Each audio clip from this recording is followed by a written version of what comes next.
Alô, gente! I'm here! Aí eu aqui outra vez.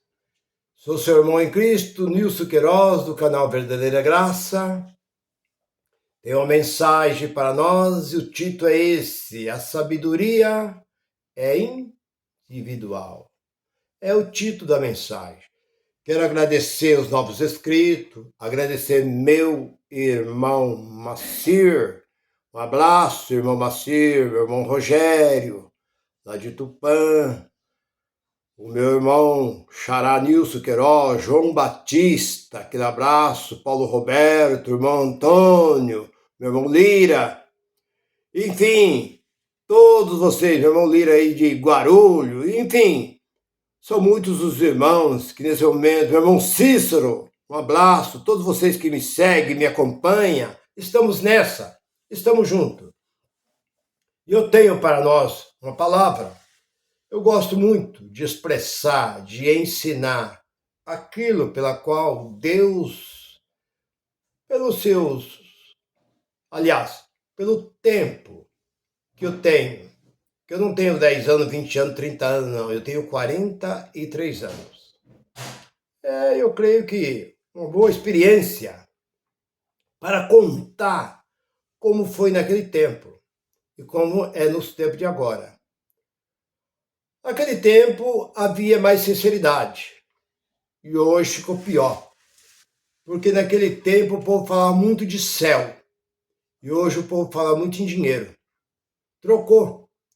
Aquele tempo era convidado o povo para morar no céu. Vem para Deus. Deus vai vir buscar.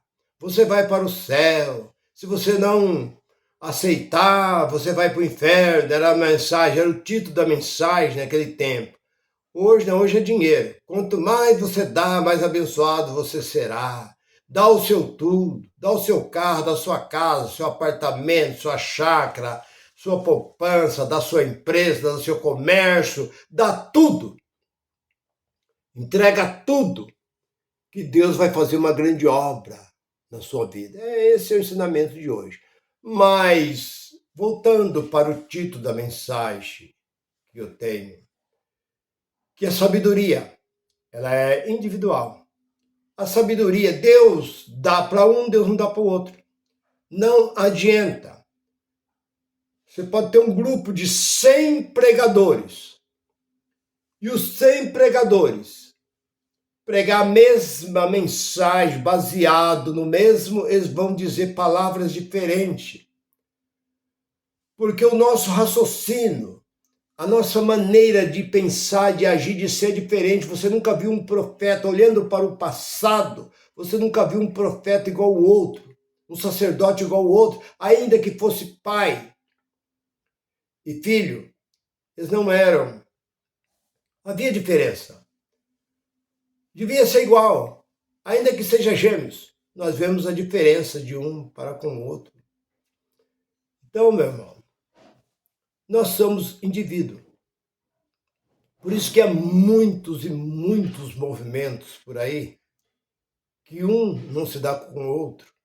Até dentro do próprio ministério, como eu pertencia a um ministério chamado Evangelho Quadrangular, me casei dentro dessa chamada igreja, que igreja São Vida, e o pastor de lá era muito ignorante. Você tinha que andar dentro do costume dele, você não podia, uma mulher não podia pôr uma calça comprida, não podia pôr uma bermuda, não podia cortar o cabelo, não podia tingir o cabelo, não podia ir ali, não podia ir numa praia, não podia fazer isso, não podia, enquanto a igreja evangélica quadrangular, o estatuto dela que eu me tornei, eu fui lá de dentro, eu fiz um curso, eu tenho curso formado, conheço todo o estatuto do evangelho quadrangular, eu sei que os outros ministérios, os pastores davam risada, falavam assim, por que esse camarada age dessa forma? Nós não temos esse costume. Por que proíbe as pessoas fazer isso? Não podia usar um batom, não podia usar um esmalte, não podia, e sendo que nós éramos o evangelho quadrangular, uma igreja praticamente liberada. Uma igreja liberada para quase tudo. Não para beber, fumar, jogada. Não, mas uma igreja que você podia andar do jeito que você queria, colocar, né? Mas era proibido, não podia. Então, são coisas que estão na cabeça, porque a igreja pela qual eu pertencia dizia assim que nós tínhamos que falar uma linguagem só. Agora, não tem como você falar uma linguagem só. Porque quando você fala uma linguagem só, como existe aí pessoas aí que procuram imitar até o seu líder, até o jeito de falar, o jeito de orar, o jeito de pronunciar. Muitas vezes você liga o rádio aí, a televisão você está vendo, mas você liga, às vezes, o rádio, o camarada está falando aí, você fala assim, quem é esse daqui? Ah, esse aqui é o Edir Macedo. Sabe, aí não é o Edir Macedo.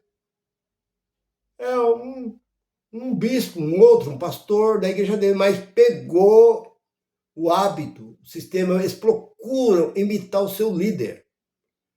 E nós encontramos na Bíblia que o único foi o apóstolo Paulo que disse: sede meus. Ele não mandou ser de mais ninguém. Porque se vocês me imitar, você está imitando a Cristo.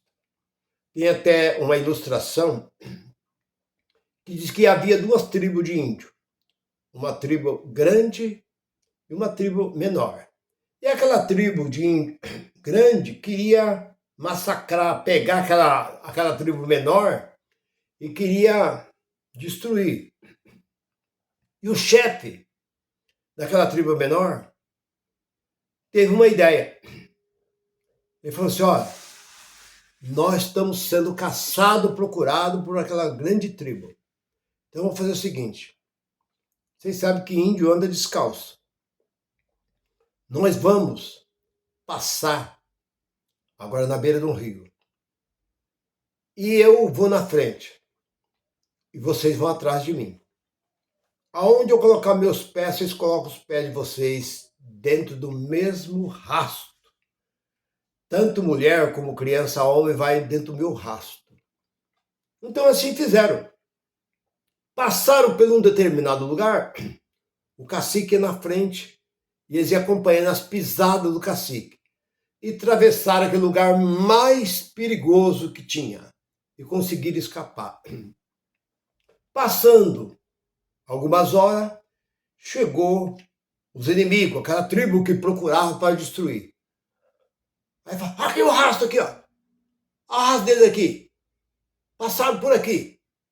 Aí olharam e falaram: ah, mas aqui passou um só. Nós estamos procurando o bando todo. Ah, não. Deixa. Vamos caçar o bando. Pegaram outra direção e ele já tinha passado e conseguiram escapar. O que nós aprendemos com isso? Que Jesus, ele deu exemplo. E o apóstolo Paulo seguiu as mesmas pisadas dele. E ele deu isso para nós. Parece que se encontra em Coríntios capítulo 11, versículo 1, se encontra também em Coríntios capítulo 4, versículo 16, se encontra também sede meus imitadores. Agora nós vemos homens por aí instruindo o seu povo aí, seus obreiros, como falar e como tomar dinheiro do povo. Você tem que usar esse método. Ensina até a chorar na frente do povo. Você tem que aprender a chorar. Tem um camarada aí que chora na frente do povo aí para conseguir dinheiro. Então ele passa isso para os seus, e os seus pegam tudo que o seu líder passa para eles. Então o que eu volto a dizer é o seguinte: que Deus, o que ele deu para mim, ele não deu para você. O que ele deu para você, ele não deu para mim. Cada um tem aquilo que Deus deu. Porque você olha para Pedro, Tiago e João. Eram os apóstolos mais próximos de Jesus. Era o que mais Jesus gostava de andar com eles. Em todo lugar, esses três, Pedro, Tiago e João. Tem até uma música que fala: Pedro, Tiago e João no barquinho, Pedro, Tiago e João no barquinho, no mar da Galileia. Jogaram a rede e não pegaram o peixe, jogaram a rede e não pegaram o peixe no mar da Galileia. Então, é um corinho que dizia isso. Porque esses três estavam bem próximos.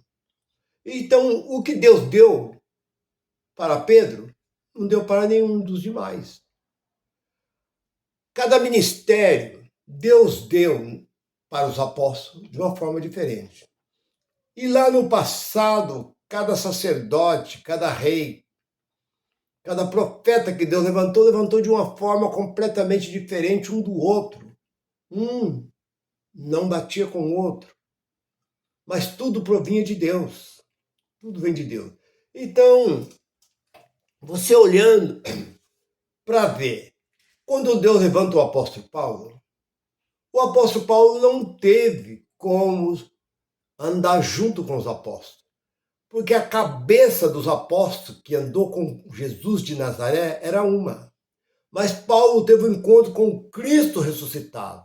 Mas os apóstolos andaram com o Cristo, isso é, o Jesus na carne. E eles aprenderam de Jesus na carne. As instruções que eles receberam foi de Jesus na carne. Mas Paulo recebeu do ressuscitado. Então foi por isso que eles não batiam, não conseguia. Porque Paulo tinha um ministério completamente, uma sabedoria muito além das que tinham os outros apóstolos, a ponto de Pedro falar que as cartas, que os escritos de Paulo eram tão difíceis de entender que ele, sendo apóstolo, ele não conseguia muitas vezes entender, porque Paulo falava de mistério, porque ele teve diretamente ao terceiro céu. E ele teve a revelação diretamente do Cristo ressuscitado. Então, por isso que não batia. É por isso que foram deixando, afastando de Paulo, porque Paulo discordava, porque eles queriam. Até então, eles até aceitavam, mas eles queriam que Paulo circuncidava aqueles que o aceitavam. Por onde Paulo passava? Corinto, Colosso, Éfeso, todo lugar que Paulo passava, eles queriam que Paulo continuasse pregando a circuncisão, que era uma das coisas mais importantes para os judeus, era a circuncisão. E também o sábado. O sábado para eles era importante. Então o que Paulo pregava, os apóstolos do Jesus de Nazaré vinha despregando. Aí começou a haver contenda, a ponto de Paulo chamar duramente Pedro a atenção no capítulo 2 de Gálatas, e versículo 12 e 13 ali, você vê que Paulo chama Pedro. Pedro tinha duas caras.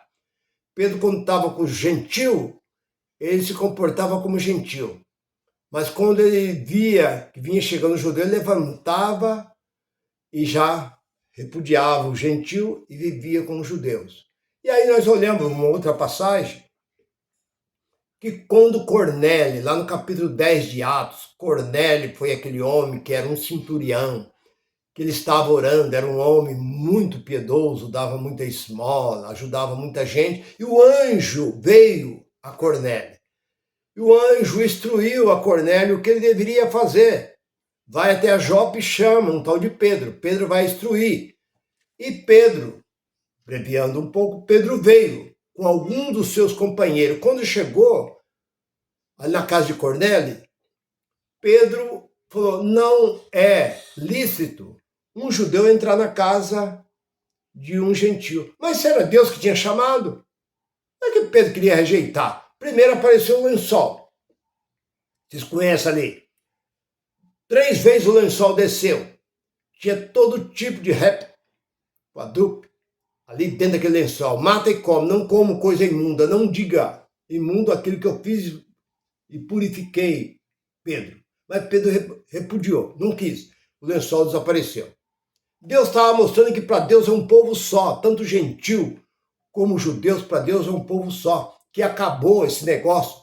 Depois da cruz de Cristo, nós somos um povo só, Gálatas 3:28, seja judeu, seja livre, seja escravo, seja homem, mulher, rico, pobre, preto, branco, somos um povo só em Cristo, acabou. Bem, Pedro não ignora.